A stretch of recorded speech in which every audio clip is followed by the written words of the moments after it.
dia, boa tarde, boa noite, caro caminhoneiro, colaborador da Anamar, Mauro Ramos, mais uma vez falando para você.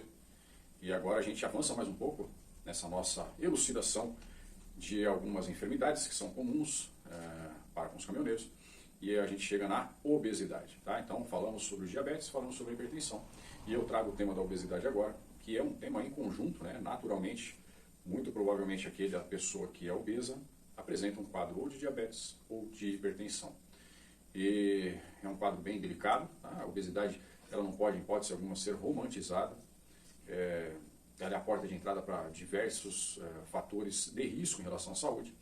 E a gente vai falar um pouco da dinâmica dela, tanto nesse vídeo como também no próximo, tá? A obesidade ela se caracteriza naturalmente, como vocês bem sabem, sobre um acúmulo de gordura acima do que é o esperado, né? Para se ter uma noção, nós temos no Brasil hoje uma projeção de quase 40 milhões de obesos.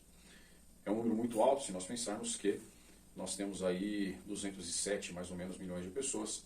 É como se nós imaginássemos que a cada 5 pessoas uma é obesa. É um número assustador, na verdade. E que a gente acaba levando, a gente, quando eu digo, é o governo federal, o governo estadual, leva-se muito pouco a sério, porque a partir da obesidade você acaba abrindo as portas para outras enfermidades, como nós já falamos, a hipertensão, o próprio diabetes, mas eu poderia citar aqui algumas disfunções metabólicas, né? Problemas relacionados, por exemplo, à rim, a insuficiência renal é bem atrelada a essa questão da obesidade. Temos aí também as questões voltadas para o tecido cardíaco, né? Toda a dificuldade que se encontra para que haja um bom funcionamento do tecido cardíaco perante o aparecimento da obesidade. Eu queria trazer nesse vídeo uma coisa muito simples e que vai trazer subsídio para que nós falemos no vídeo 2 um pouco mais aprofundado. É importante nós entendermos que esse tecido que compõe aqui o nosso corpo, essa dobrinha que tem aqui quando eu pego a minha pele, eu tenho, lógico, esse tecido tegumentar, que é a pele que recobre o nosso corpo, né, que nos protege, mas eu tenho também um pouco da gordura, do tecido adiposo. Tá? Tecnicamente falando, é o tecido adiposo. E é importante a gente entender que o nosso corpo ele produz algumas substâncias químicas a partir do tecido adiposo.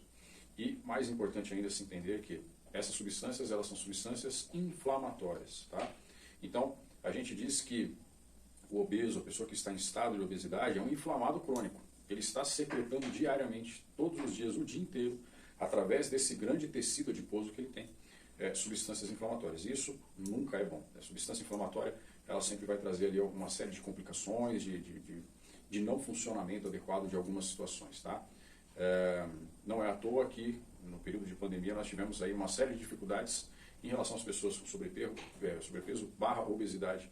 Justamente porque se o Covid-19 produz ali eles chamavam de tempestade de citocinas, né, uma situação inflamatória sistêmica, somada a isso já as inflamações que a pessoa tem derivada da obesidade, ficava muito difícil realmente o sistema imunológico dar conta de todas essas inflamações. Então, acho que o primeiro ponto é a gente entender. Número 1, obesidade é a porta de entrada para muitas complicações, ou muitas doenças atreladas, dislipidemias, com esse controle de colesterol bem difícil, né?